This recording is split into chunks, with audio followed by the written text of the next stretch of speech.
joined by Washington's Benjamin St-Juste and Seattle's Jonathan Sutherland, two of 37 Canadians that are under contract in the National Football League. I'm quite certain that's an all-time high. And guys, I just want to get your thoughts about being part of this wave of Canadians that has been making its way into the National Football League. 37. I mean, that's crazy. I didn't even know that stats yet.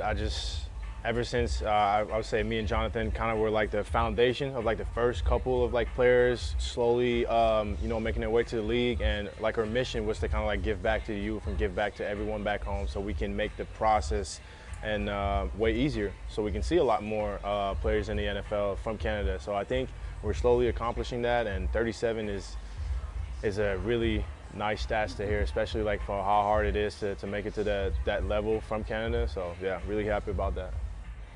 Yeah, like Ben said, like I didn't even know it was 37, honestly. But, it's a blessing, just being able to accomplish that goal, to let the youth know that it is possible. There is like a route that can be taken, to accomplish that goal of making it to the league. So it's a blessing, and, very, very grateful every day.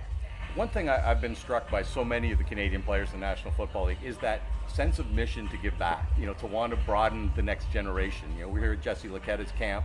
You guys are participating in that, and I've seen that so common. What is it about making it to the National Football League from this country that gives you that kind of desire to want to come back and see the next generation? I feel like it's because it's so uncommon, it's an uncommon thing, you don't really see that many guys, make it to the league from Canada in general. So, the fact that it's happening now, we just want to bring everyone along with it, let the youth know, again, it is possible, if you take the necessary steps, and just focus hard on your goals and dreams and aspirations, it can be done. Yeah, we're the odd people out, we're outnumbered by the U.S. kids, where, the system from when they're elementary school all the way to high school is built for them to make it to the league. When they make a camp, the coaches, the people that are there, they know at least 5 or 10 of them is going to at least reach, the league, and maybe like 100 is going to go to college and play Division I. For us, it wasn't the case, from the educational system, the resources, and, the amount of time that we spent on giving back to the kids for football, it's not the same. So us make it to the league and be able to come together, that's how we can accomplish more. I think we can accomplish a lot more all together than us all separated doing their own thing. So that's why when someone says I'm hosting a camp for the youth, I'm trying to give back, then we all get together. It's like, no problem, we'll be there to help, because we know that all together, since we're outnumbered in terms of how many people can make it to the professional level, we know we can accomplish a lot more all together. Mm-hmm. You guys, there's a lot of camaraderie around you guys. You can see it. Do you guys know most of the other Canadians in the NFL? Have you crossed your paths when you play them? Do you see them on the field after the game? Tell me a little bit about that. 100%. I mean, ever since I got into the league, any Canadian on the team, even if I know them a lot from the high school circuit, or I just started to know them from them being drafted, I go up to see them. Jonathan, when I play the Seahawks, go to talk to her, hey, how you doing, or whatever, jersey swap, this, that, and the third. It could be Laurent from the Chiefs, my rookie year, went to see him, Luigi, Jesse. It's just, it's natural. We don't even have to text each other and be like, oh, let's meet up. It's just natural. Toward each other. Yeah, it's just natural. What's good, man? Where you from? Okay, yeah. What school you went to? Okay, I know this person there. Cool. Hey, keep up. Keep doing your thing. Keep representing. That's all we say. Keep representing and keep putting on a good image for the country. Yeah. I want to ask you about, I mentioned 37 players. It's not just 37 players, but it's 37 players with an amazing amount of diversity on the positions on the field. And this is something that we noticed you can do for the first time. You can do an all-22 depth chart of nothing but Canadians in the National Football League. I mean, when you realize that and think about that it's not just kickers and long snappers and the occasional offensive linemen like it was. What goes through your mind when you see that, the all-22? Because at first, the first dudes in the league from Canada, they were mostly big guys, big linemen and whatnot. And it was just now that we're getting the wave where we're seeing skilled players coming out now too.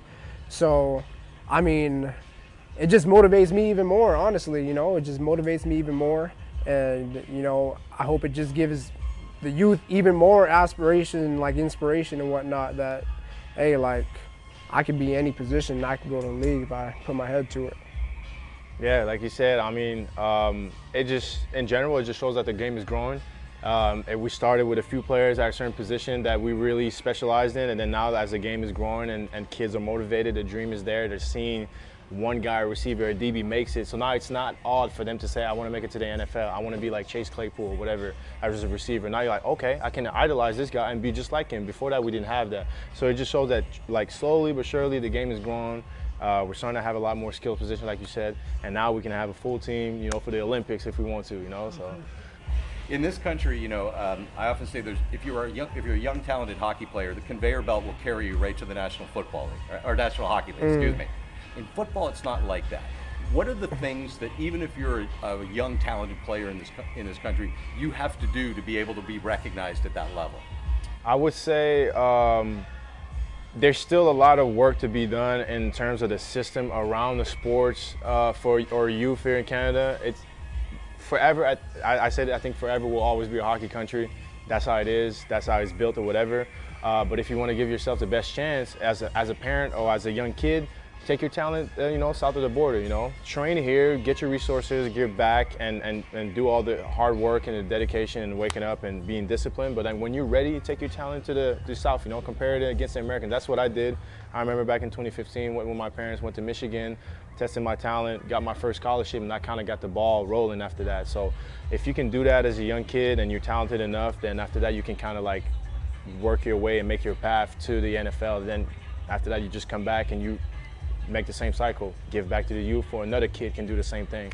Tell us about your journey, Jonathan. Yeah, kind of piggybacking off of Ben, like you really want to take your talent down south, because when college coaches are evaluating your film, right, they want to see you play against American competition, because the competitive level from Canada to the U.S. it's large. Sure. So they want to see you play against American competition. So making that trip down south, I personally ended up transferring to a school in Virginia my 10th grade year.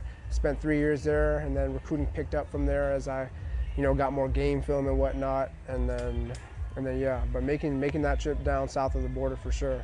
What's it like when you guys come home after, you know, people have watched you play on television and you know, do things? What's it like to come home, you know, once you're in the National Football League? I love it. I mean, my family, like everyone, like I grew up here. You know, I left here at 15, so like I spent a majority of my life here. You know, my fiance's here, my parents are here, my younger brother's here.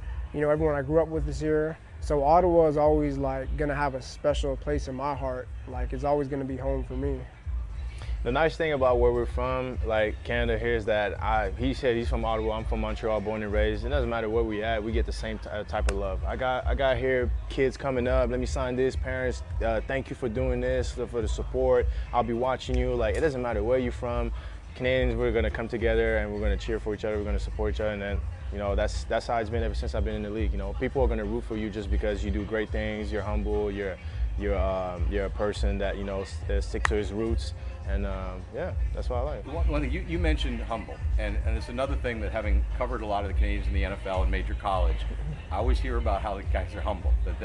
Is that part of just growing up in Canada in football, where maybe you're not recognized, you know, when you're 13, 14, 15, like if you were a hockey star? Where does the humility in the Canadian players come from, do you think? Humble beginnings, honestly. Like we know how hard it was to make it to where we at. We know how much work we had to put in, how many sacrifices. I mean, he left at 15. You know, who leaves their house with family and friends all there just to chase their dream at 15? I understand if you're an adult and you have to chase your career, but at 15, you know, it's difficult. Leave all your friends behind, your family, to go chase your dream and get a scholarship and make it to the NFL. So we all understand the humble beginnings, and it doesn't matter if we're year 1 or year 5 or year 10 in the NFL. Every time we step on that field, we're grateful to make it. Yeah, like Ben said, you know, humble beginnings. You know, like at one point in all our careers, like every Canadian can attest, there was a point where like the map wasn't rooted out. Like there were so like many unknowns, and a lot of hard work that was required, right, to get here, obviously. So now that we're here, it's just like we're so blessed and grateful, and like I bet Ben feels the same way. Like I even have a chip on my shoulder too, you know, because being from Canada, you know, we don't get the same respect, you know, down south. Is like Americans do, obviously. So that's where I say my chip and my humbleness, you know, comes from, honestly. Do you feel like you have to prove yourself a little more? That maybe there's no doubt about it. Yeah? No doubt about it. No doubt about it. What about you, Benjamin? Well, definitely. I mean, obviously, people are gonna. It's the uncommon route. You know, people don't know much about Canada, so they're always gonna doubt it a little bit. You know, until you prove them right. You know, until you prove them, okay, this guy can actually play. He's just like me. He's just from a different country, but you know, Americans, they're like that, you know. So like you said, we'll always got that chip on that shoulder, you know. I might be from Canada, but I can ball too. Guys, listen, I really appreciate your time today. Great to see you, and hey, continue good luck in the National Football League. Appreciate that, man.